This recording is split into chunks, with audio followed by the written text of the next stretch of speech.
ሳይንቲስቶች የመሰከሩለት ውድ ከሆኑ የፀጉር ማሳደጊያ ቅባቶችና ምርቶች የበለጠ በመሆን ዓለምን ያስደነቀ ለሚነቃቀል፣ ለሚሰባበር፣ ለማያድግ ፀጉር ከግንባር ለሽሽና ለተሰባበረ የፊት ፀጉር ለነዚህ ሁሉ መፍትሄ የሆነ በፀጉር ርዝመታቸው የሚታወቁት ህንዶች የመሰከሩለት ሁለት ቅመሞችን ብቻ በመጠቀም የምናዘጋጀው ውህድ አላድግም ያለ ፀጉራችን ላይ ታምር መፍጠር የሚያስችለን ውህድ ነው።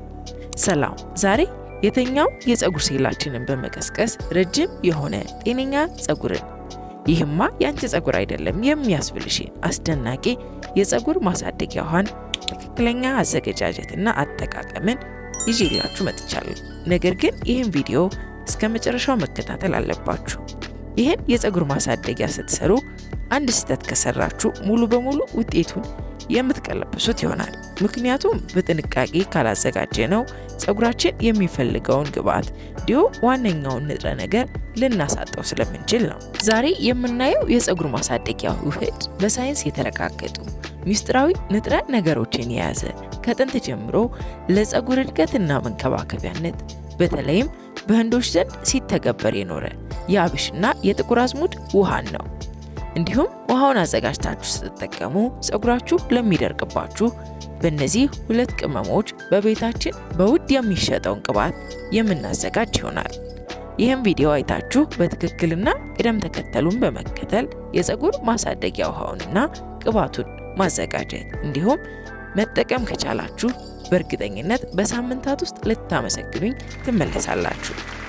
ብዙዎቻችሁ ይህን የፀጉር ማሳደጊያ ውህድ በተለያየ ጊዜ ሞክራችሁት ሊሆን ይችላል።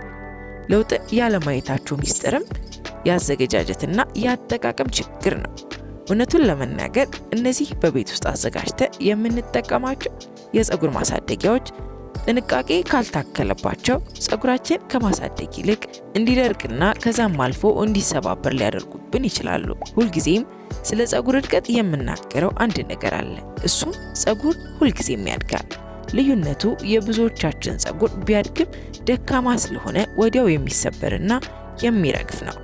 ለዚህም ነው አብሽና ጥቁር አዝሙድን የምንፈልጋቸው የፀጉር እድገት ለማፋጠን ብቻ ሳይሆን ጠንካራና በቀላሉ የማይሰባበር የማይረግፍ ፀጉርን ለማሳደግ ስለሚያስችሉ።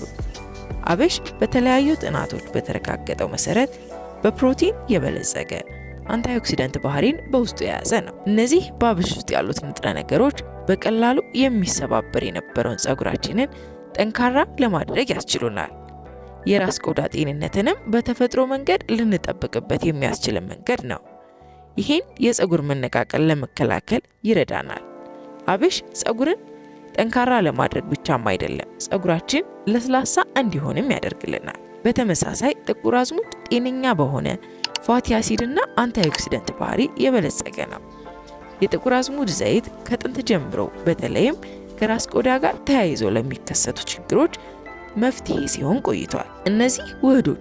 እነዚህ ቅመሞችም በጋራ ስናጣምራቸው ለፀጉራችን ታምርን የሚፈጥሩልን ይሆናል። ከዚህም ላይ ነው ማንም የማይነግረን ሚስጥር የሚጀምረው። የአብሽ ውሃ እንደ ሌሎቹ ሞይስቸራይዘር አይደለም። ከዛ ይልቅ ፀጉራችን ጠንካራ እንዲሆን ሊያደርግልን የሚችል ፕሮቲን ትሪትመንት ነው። ለዚህም ነው የአብሽን ውሃ ከተቀባም በኋላ ፀጉራችን በሞይስቸር ሲል ማድረግ ወይም መዝጋት የሚያስፈልገን። የአብሽና የጥቁር አዝሙድ ውሃ ትክክለኛ አዘገጃጀትን በመጀመሪያ እናገኛለን። 2 ማንኪያ አብሽና 2 ማንኪያ ጥቁር አዝሙድን በመፍጨት እንጀምራለን። በመቀጠል የፈጨነውን የአብሽና ጥቁር አዝሙድ ዱቄት ንጹህ ውሃ ጋር እናዋህደዋለን። ውህዱን ለአንድ ቀን በቀዝቃዛና ጨለማ ወይም ምንም አይነት ብርሃን ወይም ሙቀት በማያልፍበት ቦታ ማሳደር ይኖርብናል። ይህም በማድረግም በትክክል ፈርመንት እንዲሆን ማድረግ እንችላለን። ይህም በምናደርግበት ወቅት አብሹና ጥቁር አዝሙዱ ለፀጉራችን የሚፈልጉትን ይዘቶች ወደ ውሃው መልቀቅ እንዲችሉ ያደርግልናል። ልብ ማለት ያለብን ነገር ከዚህ ላይ ሁሉንም ቅደም ተከተሎች በአግባቡ መከተል እንዳለብን ነው። በቀጣዩ ቀን ለስላሳና ንጹህ የሆነ ጨርቅን በመጠቀም ውሃውን ብቻ ማጥለል ይኖርብናል። ከዚህም ላይ በአዘገጃጀቱ ላይ ማለት ነው ብዙ ሰዎች የአብሽ ውሃን ለማዘጋጀት እሳት ላይ ሲያፈሉት እንመለከታለን። ይህን ዘዴ መጠቀም ሁላችንም የምንችለው ነገር ቢሆንም ለፀጉራችን እድገት አስፈላጊ የሆኑትን ንጥረ ነገሮች በሙቀቱ ምክንያት ይዘታቸውን ሊቀንሱ ይችላሉ። ይህም ለፀጉራችን ፈርመንት አድርገን ከምንጠቀመው ውሃ ጋር ሲወዳደር ምንም አይነት ዋጋ የሌለው ይሆናል። ያዘጋጀነውን ውሃ በፍሪጅ ውስጥ ከ5 እስከ 7 ቀን ብቻ ልናቆየውና ልንጠቀመው እንችላለን። በቀጣይም ትክክለኛ አጠቃቀሙ። ከዚህ ላይ ነው ብዙ ሰዎች ስህተትን የሚሰሩት። ፀጉራችሁና የራስ ቆዳችሁ ንጹህ ሳይሆን የምትጠቀሟቸው ምንም አይነት ውህዶች ሙሉ ጥቅማቸውን ለማግኘት የምትችሉ አይሆንም። ምክንያቱም በቆሻሻና በምርቶች ክምችት የተደፈነ የራስ ቆዳ የምትጠቀሙትን የአብሽና የጥቁር አዝሙድ ውሃ ለመቀበል ስለማይችል ነው። ፀጉራችሁና የራስ ቆዳችሁ ንጹህ ከሆነ በኋላ ያዘጋጃችሁትን ውሃ መቀባት።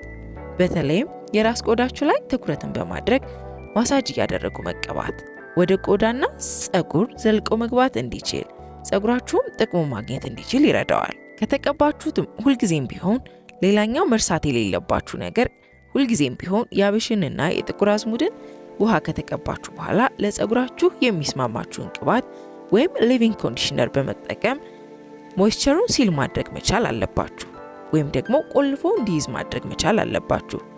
ፀጉራችን እንዳይደርቅም ለማድረግ የሚያስችልን መንገድ ይህ ስለሆነ የአብሽና የጥቁር አዝሙድ ቅባት። በመቀጠል ብዙዎቹ ያመሰገኑትን ያለምንም ወጪ ራሳችን በቤታችን አዘጋጅተን የምንጠቀምበትን ውዱን ቅባት በቀላሉ እናዘጋጃለን። ይህን ቅባት በሁለት አይነት መልኩ ልንጠቀመው የምንችል ሲሆን ፀጉራችን ላይ ተቀብተን ቆይተን መታጠብ አንደኛው መንገድ ሲሆን፣ ሌላኛው መንገድ ፀጉራችን ከታጠበን በኋላ ተቀብተን የምንተወበት መንገድ ነው። ይህም የሚወሰነው በዋነኝነት ቅባቱን ለማዘጋጀት የምንመርጣቸውና የምንጠቀማቸው የቅባት አይነቶች መነሻ በማድረግ ነው። 2 ማንኪያ የአብሽ ፍሬ ወይም ዱቄትንና 2 ማንኪያ የጥቁር አዝሙድን ከወይራ ዘይት፣ ኮኮናት ዘይት፣ የአቮካዶ ዘይት ወይም ሆሆባ ዘይት የመሳሰሉት በቤታችሁ የምታገኙት ማንኛውም ቅባት ጋር በማዋሃድ ውሃውን ባዘጋጀንበት መልኩ ፈርመንት ማድረግ። ከ1 ቀን በኋላ ቅባታችን አጥልለን መጠቀም እንችላለን። ሌላኛው ቅባቱን ልናዘጋጅበት የምንችለው ዘዴ ዳብል ቦይሊንግ ሜተድ ሲሆን ሁለቱን ቅመሞች አብረን ያደረግንበትን ጃር የሚፈላ ውሃ ውስጥ በማድረግ በዝቅተኛ ሙቀት ለ1 ሰዓት ማሞቅና ማቀዝቀዝ። ከዚህም ላይ እሳቱ በጣም ዝቅተኛ መሆኑን እርግጠኛ መሆን አለባችሁ። ቅባቱን በጥንቃቄ ካጠለልን በኋላ ሙቀት በማያገኝበት ቀዝቃዛና ጨለማ ቦታ ላይ በማስቀመጥ ለወራቶች ልንጠቀመው እንችላለን። የአብሽና ጥቁር አዝሙድ ውሃን ስናዘጋጅና ስንጠቀም የምንሰራቸው ስህተቶች፣ አንደኛ ውሃውን ፀጉራችን ላይ ከተቀባን በኋላ ቅባትን አለመቀባት። ምክንያቱም የአብሽ ውሃ በውስጡ ከፍተኛ የሆነ ፕሮቲንን ይዘዋል። ይህም ፀጉራችን ከተቀባነው በኋላ ቅባት ካላደረግንበት እንዲደርቅና እንዲሰባብር ሊያደርግብን ይችላል። ሌላኛው ፀጉራችን ላይ በየቀኑ መቀባት። የአብሽና የጥቁር አዝሙድ ውሃን በየቀኑ የምትጠቀሙት ከሆነ የራስ ቆዳችሁ ላይ ብቻ ሊሆን ይገባል። ምክንያቱም እንደነገርኳችሁ ፀጉራችን ላይ የፕሮቲን መብዛት ሊፈጥርብን ስለሚችል። ለረጅም ጊዜ ማቆየት። ያዘጋጀነውን ውሃ ጥቅም የሚሰጠው በአግባቡ ስናዘጋጀው ብቻ ሳይሆን በአግባቡ ማስቀመጥና በወቅቱ መጠቀም ስንችልም ነው። ከሳምንት በላይ የሆነውን የአብሽና የጥቁር አዝሙድ ውሃ ስንጠቀመው ከጥቅሙ ይልቅ ጉዳቱ የሚያመዝንብን ይሆናል። እኔ የምጠቀምበት ቀላል ሳምንታዊ ሩቲኔን ልንገራችሁ።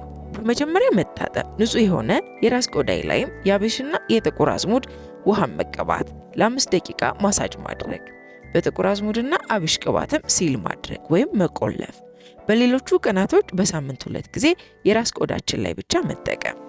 ሊቪንግ ኮንዲሽነርን ከተቀባን በኋላ መርሳት የሌለብን ነገር ነው።